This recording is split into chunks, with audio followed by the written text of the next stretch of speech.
Monsieur Hassan Diallo Yassine, j'ai 45 ans. J'ai fait mes études en France, à l'université Lyon 3, où j'ai fait un master en sciences politiques. Ensuite, j'ai fait, après les attentats du 11 septembre, une spécialisation sur le risque terroriste à travers une formation à cheval entre le Quai d'Orsay, l'école supérieure de police de Saint-Cyr-au-Mont-d'Or en France et l'université Lyon 3 qui concernait les risques NRBC, nucléaires, radiologiques, biologiques et chimiques.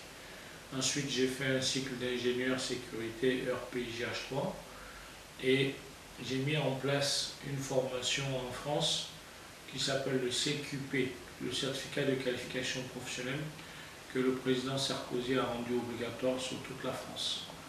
J'ai donc, après, dirigé un centre de formation pour la police française. Je suis rentré en 2008 au Niger pour créer des activités liées à la sécurité des personnes et des biens en appui à l'État.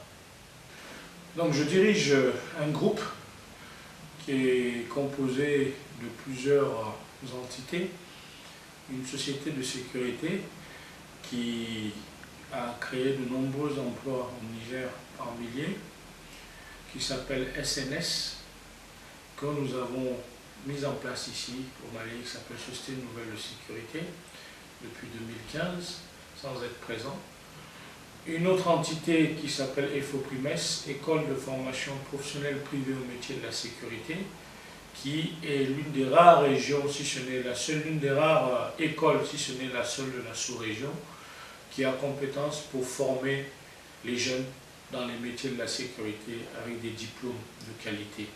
Des formations d'1 an ou 2 en formation initiale pour avoir des diplômes reconnus, ou des formations de courte durée de 3 semaines à 45 jours pour avoir des compétences dans des spécialisations bien précises.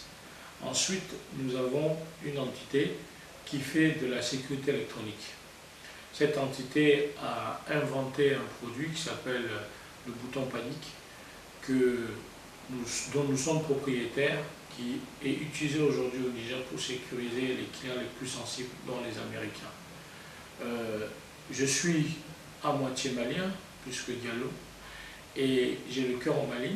Donc après avoir mis en place ces 3 entités qui aujourd'hui ont permis de résorber une partie du chômage des jeunes, de lutter contre l'immigration, ce qui est dramatique, et surtout de former les jeunes dans un métier d'avenir, qui est le métier de la sécurité des personnes et des biens. C'est fier de cette expérience de plus de 10 ans que nous sommes venus avec l'ambition d'être utiles au Mali. Parce que nous estimons que les problèmes que vivent les Nigériens sont identiques aux problèmes que vivent les Maliens. Les enjeux liés à la sécurité sont aujourd'hui universels. C'est un objectif autant pour le Mali que pour le Niger. Et de par les amitiés très profondes qu'il y a entre nos 2 États, nous avons estimé aussi qu'en tant qu'entrepreneurs privés, nous pouvons apporter notre petite contribution au Mali.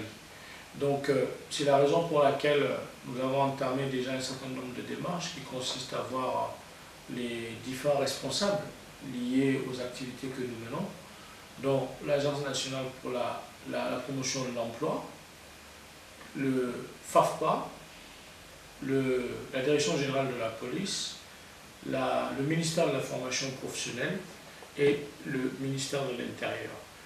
Aujourd'hui, nous avons cette volonté de mettre en place un projet utile pour le Mali qui va résorber le chômage, qui va créer de l'emploi pour les jeunes, qui va accompagner l'État dans ses inlassables efforts pour sécuriser les personnes et les biens, et qui va aussi lutter contre l'immigration, ce qui est un grand fléau pour notre jeunesse.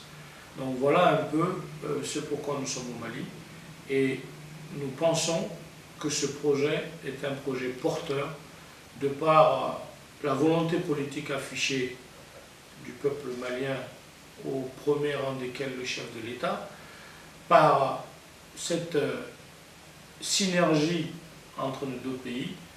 Voilà la raison pour laquelle nous sommes actuellement au Mali.